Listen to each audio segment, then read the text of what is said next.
নমস্কার বন্ধুরা, আশা করি তোমরা সবাই ভালো আছো। আজ আমার রেসিপি সয়াবিন দিয়ে পাঁচমিশালি তরকারি। কড়ায় তেল দিয়ে ফোড়নে দিচ্ছি মৌরি, তারপরে আলু, গাজর, ক্যাপসিকাম দিয়ে ভালো করে ভেজে নিচ্ছি।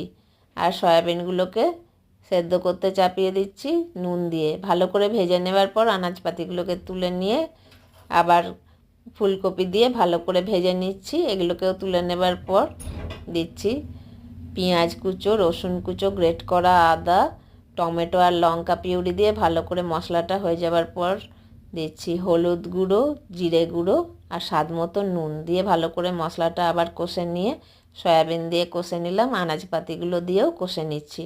নিয়ে পরিমাণ মতো জল দিয়ে দিলাম, দিয়ে সেদ্ধ করতে বসিয়ে দিলাম। সেদ্ধ হয়ে যাওয়ার পর দিলাম গুড় দিয়ে ভালো করে নেড়ে নিয়ে গরম মশলা দিয়ে আবার আধ মিনিট চাপা দিয়ে তৈরি হয়ে গেল আমার